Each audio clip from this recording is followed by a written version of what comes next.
I want to begin today's episode with a quote from William of Tyre. And he's a medieval chronicler writing about the fall of Jerusalem in 1099. And he's writing about it much after the fact. In fact, he's not even born yet. But he writes, quote, "It was impossible to look upon the vast numbers of the slain without horror. Everywhere lay fragments of human bodies, and the very ground was covered with the blood of the slain.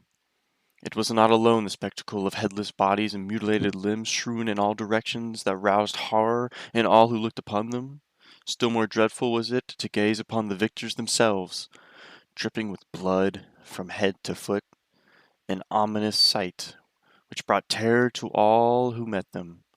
It is reported that within the temple enclosure alone 10,000 infidels perished, in addition to those who lay slain everywhere throughout the city in the streets and squares, the number of whom was estimated as no less." End quote. Now, this bloodshed was just another consequence of a conflict that had been truly going on for centuries, and that would continue to go on for many, many, many years. Some historians, such as Paul Crawford, say this kind of bloodshed is often mythologized in today's culture. Others do not. But regardless, many people were slain, including innocent women and children. You have to ask yourself what ideas and motivations were going around at this time that would cause, this many people to go on such an expedition and go on such a crusade. And it's important to remember here that to them at this time, these were not called crusades. That word did not exist in our sense. What they called them were pilgrimages. They were pilgrims. And to me, that totally changes the narrative. And these crusades, and especially the First Crusade and many, many others, sort of how it was officially done in the beginning was it had to be called by the Pope. It kind of makes you wonder, what today, what would happen if the Pope called a crusade? Would even be the context? Nothing, probably, right? You see the word crusade a lot used by politicians today, but if the Pope today called a traditional crusade in the medieval sense, who would respond, right? Maybe Biden's Catholic. I'm kidding, but you kind of ask yourself, the Pope today he's one of the most influential people, right? And he's authority, right, on a lot of subjects, but the Pope, even in the medieval time, right before the First Crusade, and for a very long time during this period, he was even more influential, especially calling up armies almost, people responding. It kind of gets into the time period they were living in. And so that's what I want to first touch on here today is the power of the Pope, because I really feel like that sets the groundwork, how much power this guy has and how much influence he has, and it sets how these crusades came into being. I think sort of at the center here is the Pope. You'll see why, because the Pope has something known as Papal Supremacy, right? Sort of like papal primacy. Papal supremacy is the doctrine of the Roman Catholic Church that says the Pope has the supreme and this universal power over the whole church, right? He can exercise it. The Pope, right? He is a bishop. He is sort of the head bishop, the first among equals, if you've heard that. If the bishops were the Wiggles, the Australian kids music band, then the Pope would be sort of like Greg. He'd be the yellow shirt guy. He's sort of the leader there, but they're all equals.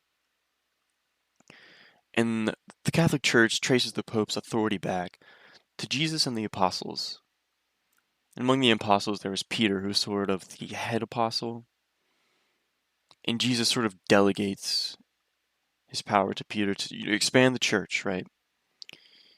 And, the argument goes all throughout the Bible, but mostly a verse I saw was Matthew 16:18. And Matthew, right, was written after Jesus died. Historians don't really know an exact date, but somewhere at the end of the first century. Matthew 16:18 goes, quote, "And I tell you that you are Peter, and on this rock I will build my church, and the gates of Hades will not overcome it, end quote. Hades threw me off there a little bit. That's why translations are so important, because they could totally change. They change the meaning. So I looked at the King James version, and they changed Hades to hell. So if that fits better with you. It's important here because a lot of Protestants, they don't hold this view. Right? You see there's this Protestant Reformation, and they say, oh no, the Pope doesn't have the right here, right? So in effect, the Pope, with his power of papal supremacy, sort of almost draws this direct line to God. It's not a literal line going across the Mediterranean. I can't kick sand over it. And, the whole church, the church down the street comes crumbling down. Yeah, but maybe Protestants wish that's how it was. I don't know. But you'll see the Pope uses this influence politically.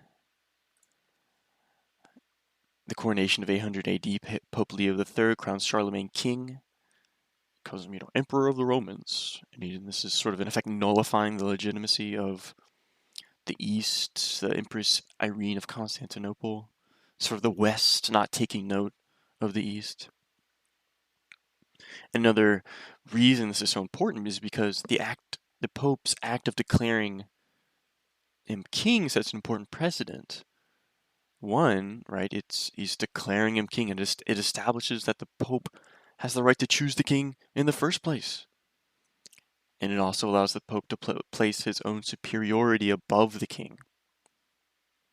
If you want to be king, you better be and go with the Pope, because ultimately he has all the power over you. And this came with the claim of excommunication. You mess up, you're out of there.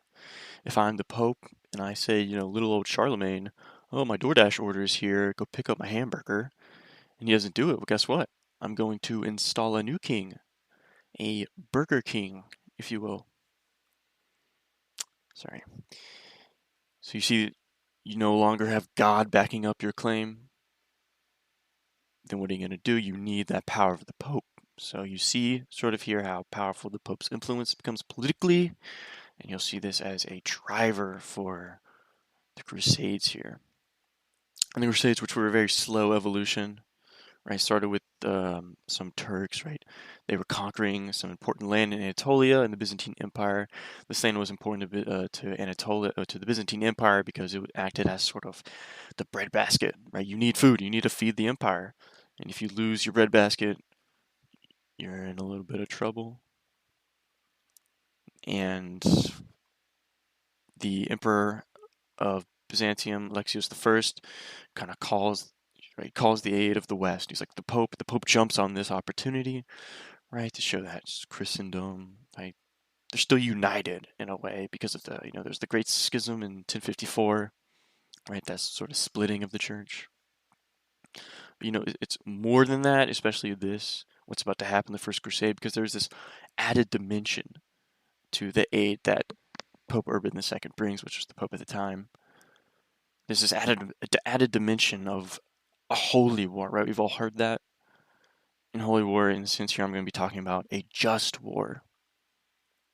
And this holy war, would go on to ignite jihad and, the Muslim Near East, and lead to, arguably the Protestant Reformation and secular thought. And you'll see just war here is very integral to the First Crusade, and it still is today, and it still is evolving, right? It's still highly discussed.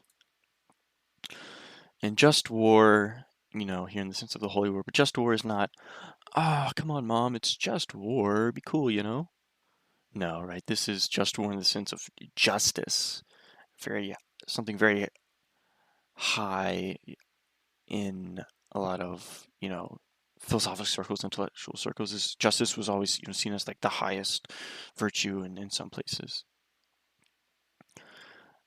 And just war is this criteria for making sure war is morally and ethically right? It's sort of a set of conditions. So let's say that, within a country, particularly maybe in the United States, if there's a dispute, you appeal to an authority. Sort of like if two siblings sort of appeal to their parents if they're in an argument. I can't lock my sibling in a closet because he or she, stole my goldfish. Well, maybe I can, but, that wouldn't be right. So, because my parents ultimately have a monopoly on power within the household in the same way that a government, right, has a monopoly on power within their borders. And in the United States, you don't appeal to your parents, but you appeal through a court system. If you don't like the decision, then you can appeal to a higher authority, a higher court, and then you appeal and appeal and appeal until ultimately you get to the Supreme Court, which ultimately has the final judgment. So what they say, whatever they say, it's how it's going to be, right? So very, very important precedents there also, and then also with judicial activism or action, right? So sort of like in this state of nature, right, where there is, countries existing, there is, there's no government in between them, right? There's no temporal entity that you can ultimately appeal to. I guess sort of today there's Ukraine, but you can see how that sort of works. I'm sorry, not Ukraine, the United Nations. I was thinking about Ukraine. There's the United Nations, which you can sort of appeal to, but yeah. But I'm talking more about the medieval age in this context. And so if your whole country, right, was going to war with another, ultimately you would need sort of a just reason that people can get behind. Not only that, but most importantly, right, your reason needs to be justified in the eyes of your God, which is ultimately who you're appealing to. Because, you're appealing to him he's ultimately, if he decides everything, right? Your God, then you want to make sure that you're on the winning side. You don't want to piss this guy off. So you better make sure that you're in good with the guy upstairs. If I invade Canada for no reason, I'm gonna seem like a warmonger. For Aristotle, a just war, he gets into it in his Politics. He says a just war is, quote, a war that must be for the sake of peace, end quote. So if he's saying, you're invaded and they're going to slaughter the men and take the women and children into slavery, then you have the right to defend yourself. Right? That is your right. That would be seen justified in the eyes of, God or the gods. For the Romans, treaty breaking, right? Treaties between countries was sort of the laws that govern nations, and breaking them was a huge justification. The Romans were often very superstitious. Before wars, they would require these rituals of sacrifice to make sure that what they are doing is pleasing to the gods. There's a story during the First Punic War, which was fought between Rome and Carthage. This guy named Publius Claudius Pulcher, he's on this huge naval fleet, right? He's on one of the ships and it's in charge of attacking Carthage. And he's waiting here and he's getting impatient because there's this ritual that they needed to have where they would have these called sacred chickens. And the priest would throw grain on through the chickens, and I guess they would study the way the chickens ate the grain, and they would read it somehow and read the omens of it. So it was important, right? If the chickens ate the grain in a particular way, the weather's great, right? It's good. The gods are on our side. Go attack. But the chickens weren't doing it. So instead, Publius Claudius took the chickens and he chucked them in the water and said, quote, "If they do not wish to eat, let them drink," end quote. Obviously, to the Romans, this was not seen as right. Back in Rome, he was fined for incompetence. Right? Oh, what are you doing, Publius? You idiot! This is the newest science. Who are you to argue with the pecking of the chicken? He was also fined for impiety, right? Going against religion, because religion is huge. Religion has all the answers during this time period. So it goes to show you how important, not only how Romans took war, but during this time period, how important it was to make sure that what you were doing was pleasing to the gods, right? The gods, they weave the fates, right? The fates. So you need God on your sides. And the Christians here, Christianity, Jesus, turn the other cheek, right? Love thy neighbor. Very peaceful. They sort of learn that, well, war is kind of a part. It's not really going away. In some circumstances, I think it would be okay. This guy named Augustine takes the view of Aristotle and Cicero, right, and kind of evolves it to a Christian sense. He wants wars to be seen as morally right and justified in the eyes of God. Augustine, in his work City of God, sets out 4 conditions and takes sort of this central view of self-defense.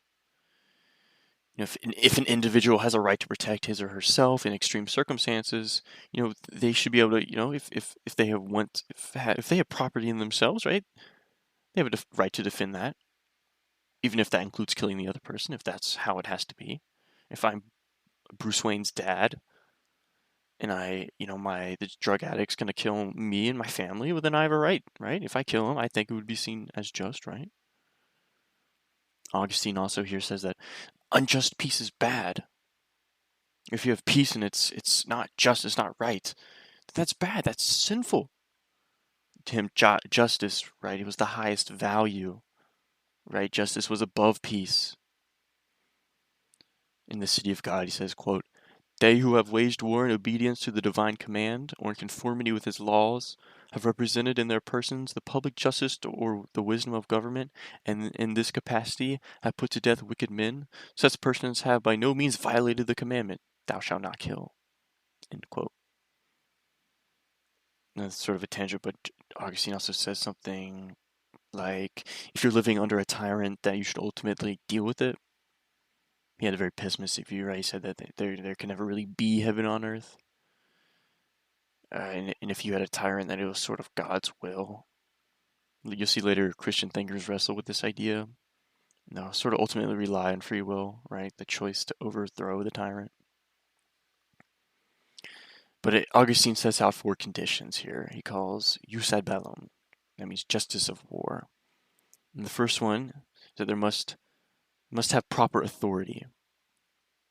So in today we think of a government with proper authority as someone who is democratically elected, a democratically elected leader, or at least approved of by the people. To Augustine, a leader was probably someone who was chosen by God. So to him, the Pope would have been sort of the leader, right? The legitimate leader. And the second thing Augustine writes out is this war must be defensive. It must be in response to a wrong. And you're starting to see the justifications here for the First Crusade lineup.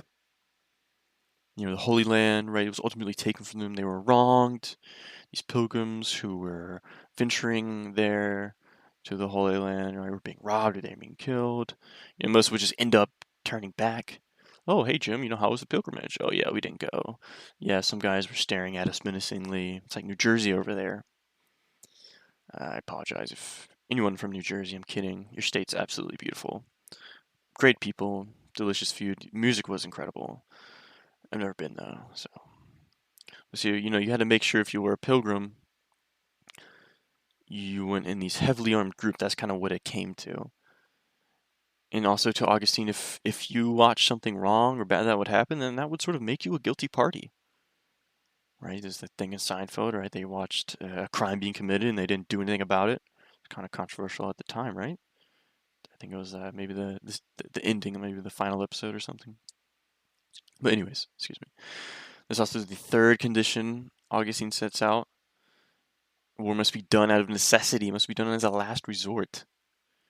Everything else must be tried first. If my neighbor is learning how to play the violin at 3 a.m. and it sounds like chalk being scraped against a chalkboard and sets my teeth on edge, well, then I should do everything in my power to resolve the dispute peacefully. And if he continues to do so, then I'll take up arms, I'll paint a cross on my shirt, sacrifice a jelly donut by eating it, and then I'll go crusading against him all the way up 1 flight of stairs, or maybe the elevator if I've had a long day. I'm kidding. But then the fourth condition Augustine sets out here is that it must have just intentions. It must redress inquiry or peace. Augustine believed that a good leader, right, in the Christian sense, would be someone who's Christian, and if they're a Christian, then they'll have good intentions.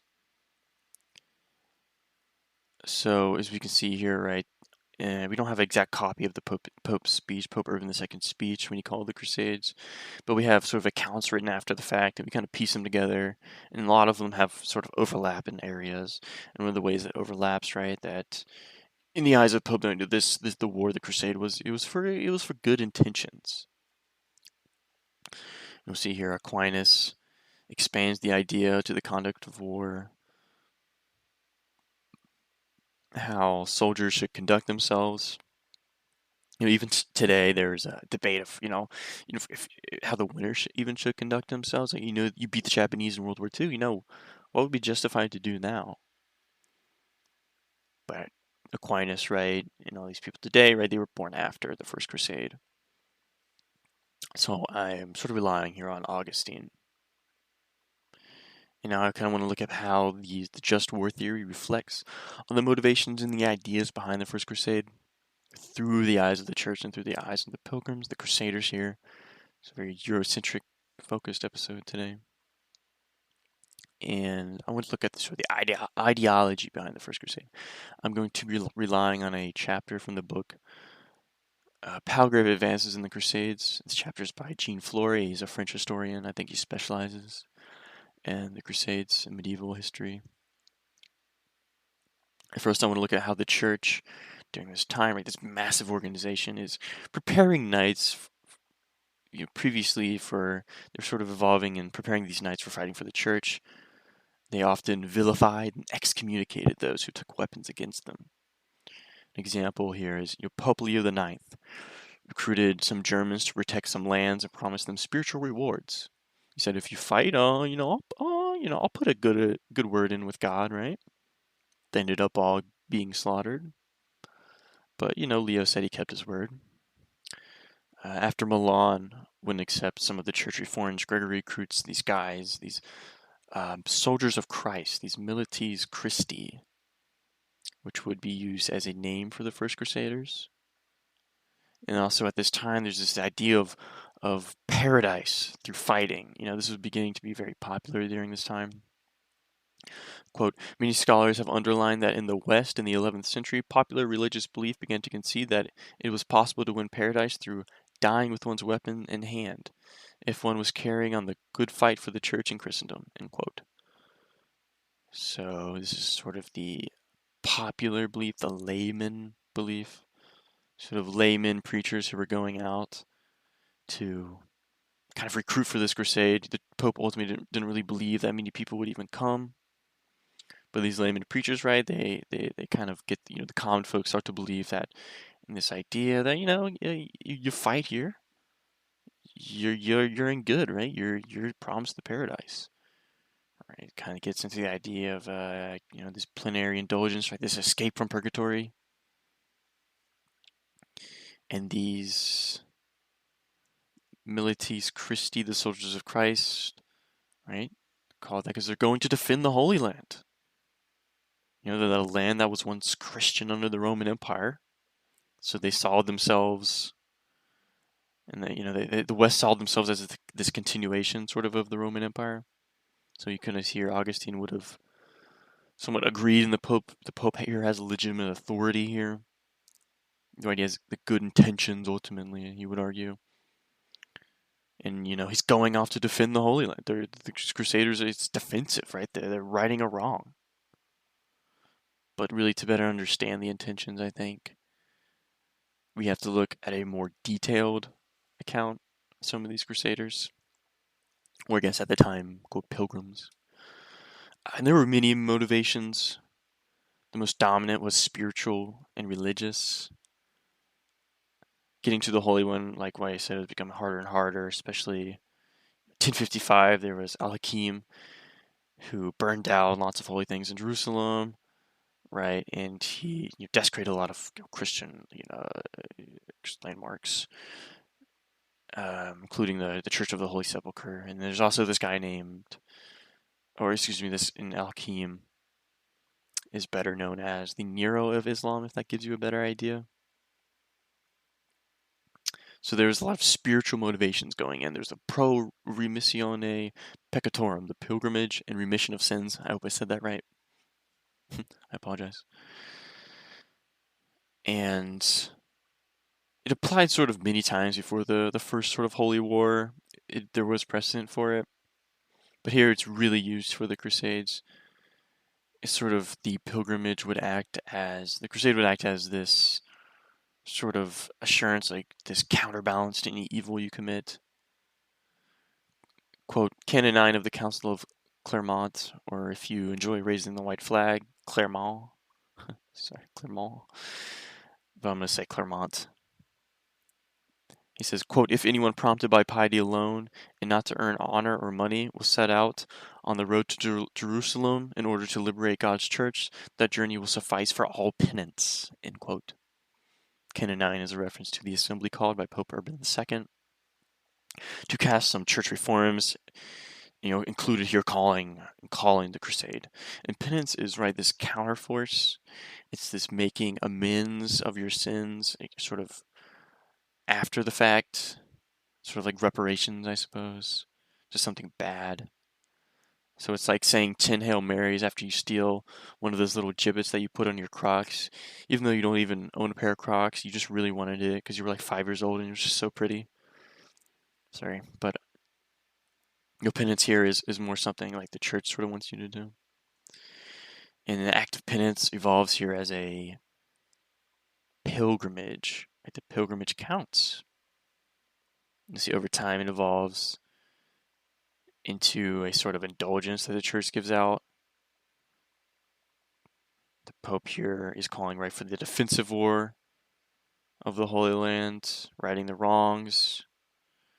For the knights, this could be very spiritual reward almost, in the way that sort of they're doing it almost for like a king, right? And Sir Gawain in the Green Knight, right? Gawain takes up the challenge, right, in order to be seen as sort of virtuous in Arthur's eyes. And if you would go on these journeys where you sort of promised martyrdom, that's also maybe another motivation here. Martyrdom by Urban II, really, maybe, perhaps not. Two arguments that are going against it. One is that the doctrines of martyrdom was not very well established. You sort of had to systematically define out, right, what counts as martyrdom, and in the church, there wasn't really anything like that. And then also the Crusaders were asking for prayers, right, the prayers for the dead comrades. And the Pope probably did not have the official authority during this time. So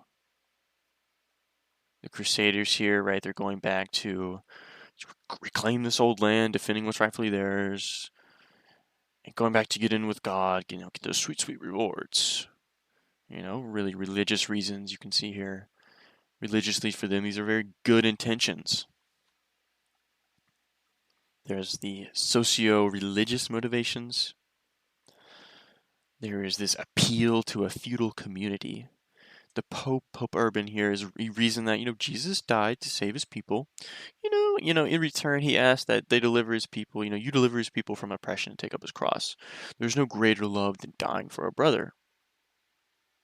And the knights would have looked at this in a maybe perhaps more feudal aspect.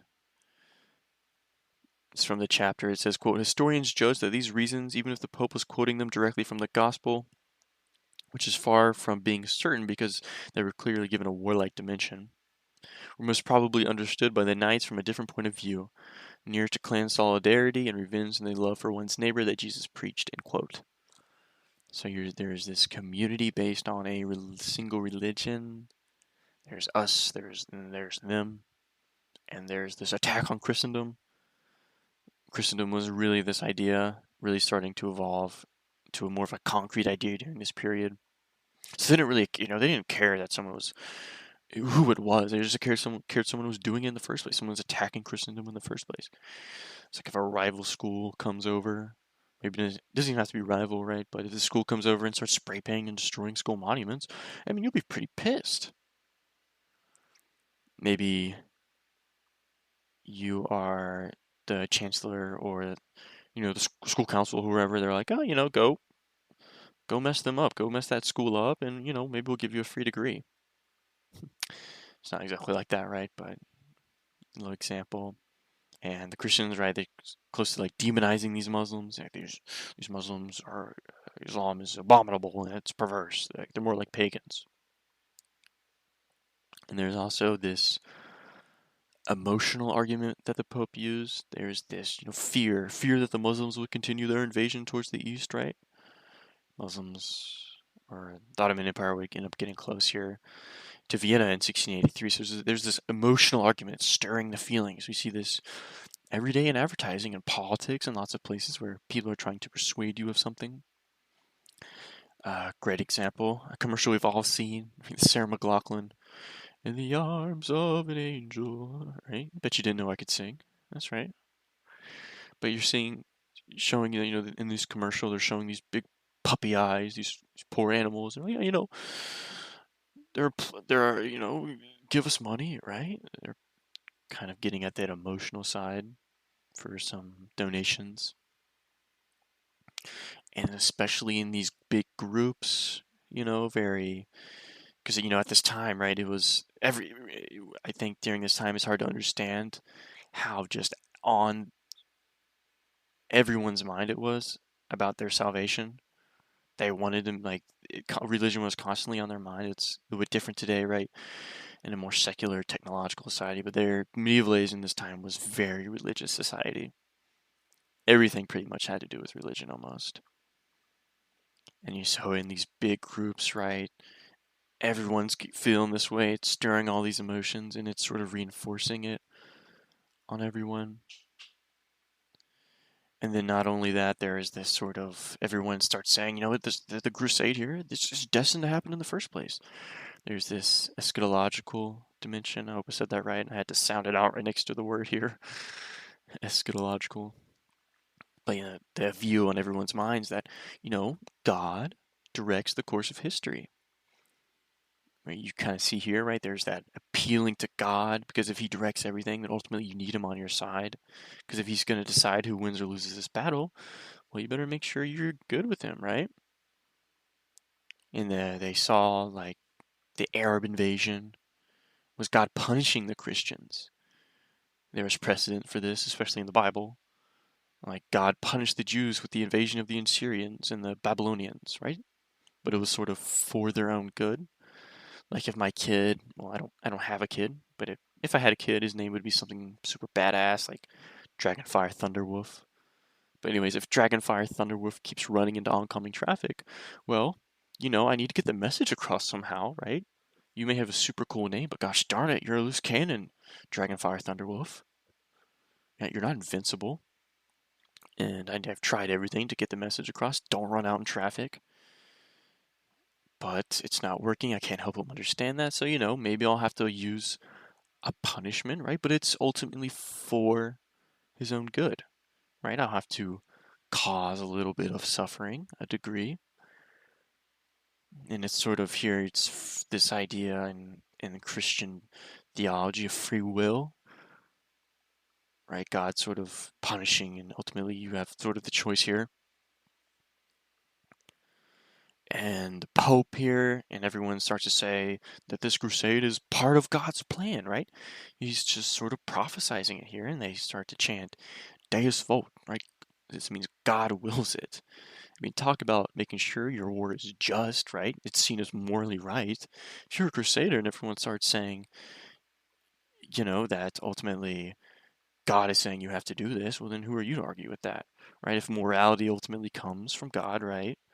In the Christian sense, then, right, if morality ultimately comes from God and God is saying do it, well, then by God, you're morally in the right here. It's like if next time I want a Slim Jim, right, if I want to steal a Slim Jim from my girlfriend, she says no, well, I'll be like, well, God wills it, right? God wants me to have this Slim Jim. It's already been decided, right? But, obviously not exactly like that. I'm joking. But then there's also this sort of idea during this time of conversion. This argument, I don't think, holds water that well because it probably wasn't a huge motivation for a lot of these crusaders.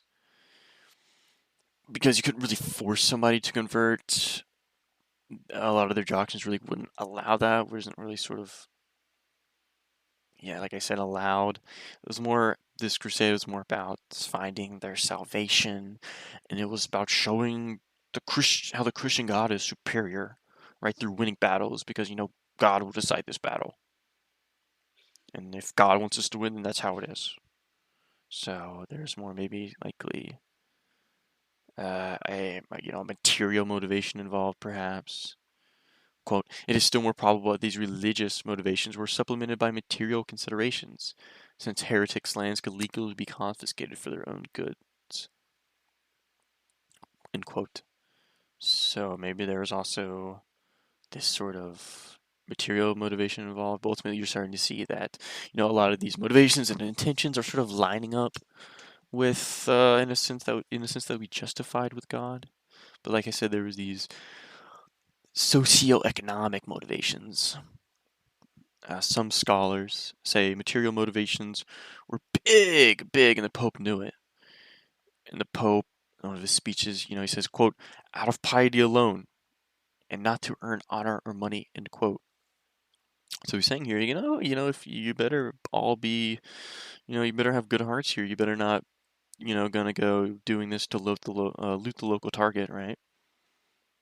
If I'm maybe a crusader here and he's talking about material motivations, he's like, oh, I know all of you have a good heart, but some of you, and he looks directly at me, yeah, maybe not, but it's hard, it's kind of hard to believe here that maybe at least some of these individuals maybe weren't had the greatest intentions, but it's much more widely accepted. A lot of experts on the Crusades that this was very religious, and that a lot of these people had very pure motivations. Because there's the people that didn't have very pure motivations, it's understandable because ultimately there's that human element involved. Quote, it has been argued above that the majority of the knights had other motives, which were based above all on their warlike profession and their new dignity acquired by the exercise of this profession in holy war, end quote. But yeah, like I said, one lecturer I was listening to, he's like, yeah, mostly it was religious. The Crusades were not very profitable at all. And not only that, but a lot of these Crusaders were not even expecting to come back in the first place. They thought, okay, well, I'm just going to go here, I'll die and I'll go vibe in heaven. I saw somewhere there was about a 70% death rate on the First Crusade. Now, that is absolutely insane. The Soviet life expectancy in World War II at the Battle of Stalingrad, if I were a Soviet soldier during the Battle of Stalingrad, my life expectancy was 24 hours. And I mean, that was a catastrophe, right, in the military sense. If you were participating in D-Day during the Normandy invasions, right, if you were, participating in, any element involved there, your chance of dying was around 3%. But you'll see sort of these socioeconomic motivations. The Crusaders saw plundering as part of the mission almost. For a lot of soldiers, plundering is where you make all your money. Although I said, for the Crusaders, it wasn't very profitable. But to maybe someone like the Romans, during their time, plundering and pillaging was very common, and it was considered due to them, unless your commander said you couldn't do it, which would piss a lot of them off. But these plundering of these cities often took days, weeks sometimes, I saw. Like the sacking of Carthage took a week. So war is often very profitable, unless it was something like a Pyrrhic victory, right? You win at what cost. And as you'll see, but we don't get into the other crusades. Excuse me. But the crusades sort of evolve past the religious, and you'll see material motivations become a whole lot of a bigger motivation. So, these intentions may not, or these intentions or conducts may not even line up necessarily, right, with just crimes. And you'll see in Jerusalem and the fall of Jerusalem in 1099, like you see both Muslims and Jews defending the city against the Crusaders because they knew what was about to come. Right, like I said in the beginning, like the sources vary, but the Crusaders end up slaughtering a large portion of the Jew and Muslim population, including women and children. Right, there's blood up to their ankles. So you see, right, not everyone had necessarily the greatest motivations that would fall in line, right, with Aquinas' good intentions or Augustine, excuse me.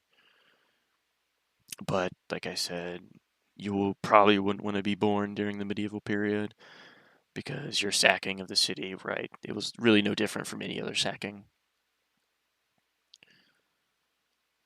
And at the time, right, the siege of Jerusalem, I saw one account where it would say, most Muslims were sort of indifferent to it, except for, some accounts, maybe some poets somewhere. And the Muslims sort of at this time, right, they're sort of fractured almost. But there's still, there's still like powerful, centralized authority, but it was very sort of more fractured than it would usually be. You'll see some local states, right, when the Crusaders were marching around, you know, trying to find Jerusalem or something. Some local states they just saw these Crusaders, as just, sort of this another elite power that's coming in to take over the other elite power, which, took over the other elite power. So it really didn't affect them in any way. And you'll see that they used these Crusaders to sort of they use these Crusaders as an advantage for their own sort of politics. They'd be like a huge Crusader army rolls up, and you're some local king, and you're like, oh, I'll show you the way past this mountain pass. Just go pillage and burn this rival local state over there, and I'll help you out. You'll see a lot of that done during this time. But really quick, before I end here, I just want to look at the Muslim view of all this. Just because this is a very very Eurocentric sort of podcast so far, right? This episode, but I feel like maybe just because it is interesting looking at it from both perspectives, and sort of the Islam, like the Muslims controlled, right, Jerusalem for about 500 years before in 1099. During the Muslims did not see the Europeans the same. They saw it very differently. They saw the Europeans very differently. For them, this conflict, right? This was a sort of a continuation of a conflict that had been raging on, right, for a very long time, right? Yeah, the Norman reconquest of Islamic Sicily in 1060 that went on for a while, and there's sort of the Spanish reconquest of the Iberian Peninsula in the 8th century. So this sort of had been going on for a while, and the Muslims saw the Europeans, or Europe in general, as this kind of cold and backwards place full of savages, right? These savage people. And, while these savages were, great fighters, right? These were amazing fighters. They weren't necessarily super intelligent. It's like if a lion, right? A lion is a great fighter and will mess you up, kid, but ultimately he's not as smart as us, right? He's not as civilized. And they felt that their civilization was much more superior, both culturally and technologically, like scientifically. And this is often quite true because the Islamic world was very scientifically advanced, much more advanced than the Europe and the Christian world. They saw Christianity as an incomplete and wrong religion. They often referred to the Europeans as Franks. And they saw that, because the European climate was so cold and terrible and horrible to live in, and this would contribute to the way people would evolve, right? They saw their climate as sort of like the peak. Like, if you live in our climate, then you're the most evolved. If you live in Europe, then you're destined to be this way. So here, there's this whole other side, right, to the story here that I won't get into. But you'll see the Crusaders would go on to do incredibly well, surprisingly well. Really, a lot of the Crusaders sort of were not expecting to get this far, even to win. They sort of helped out Byzantine. They just kind of kept going, and they got to Jerusalem, took it, 70% death rate, but then they just kind of looked around and were like, okay, now what do we do, right? There are supposedly 7 other crusades, which would be nowhere near as successful. Some of them are just absolutely hilarious, sort of a total mess. Some honorable mentions, right? They may include the Children's Crusade in 1212. It was sort of this sanctioned popular crusade. That the Pope never really officially called for it. I didn't get into this, but during the First Crusade, when everyone was, there was a kind of that everyone's getting ready to go, this group of really like popular sort of common folk, they don't want to wait for any sort of systematic way of doing things. They sort of just all got together and marched over to help to go invade, right, the Holy Land and help Byzantium. They all got slaughtered, and so the Turks kind of saw that as, oh, this is what's going to happen. All right, we have nothing to worry about. So the Children's Crusade in 1212 was it was similar to that. It was never called for by the Pope, but it wasn't completely children. It was made up of people of all ages, mostly poor. They ultimately failed and got killed. Then there's the Fourth Crusade, which I could do a whole podcast on. Quite interesting. It sort of started out as this attempt to take Jerusalem, but at the end it ended up with a sacking of Constantinople, which was a Christian city. Right? You kind of have to wonder how the hell that even happened. But yeah, ultimate goal, right? Recovering the Holy Land, right? Giving those lands back to Byzantium, setting up these Christian states. It was a great success, right? Yeah, but the First Crusade would end up setting up the pieces for the next crusade, the Second Crusade, right? They would lose Edessa, which was one of the territories that they had set up. So in conclusion here, we have the crusade, right, in the eyes of the Augustinian argument, right? The Pope here having the authority, right, chosen by God, traced all the way back to Jesus and Peter.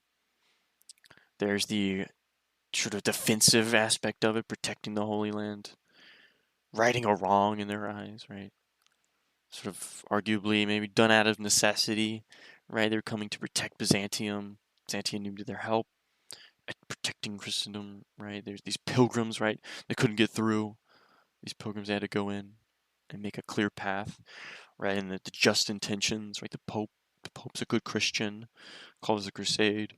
Sort of the religious motivations of a lot of the Crusaders, although not all, maybe. So you start to see this idea of a just war, where that is seen as morally right and justified in the eyes of God, as long as it follows some rules. All the Crusades combined resulted, and sources vary here, but they resulted in millions, maybe a million, maybe millions of lives lost on all sides. We can see here today, war has not changed much. Countries, right, they're still relying on these justifications.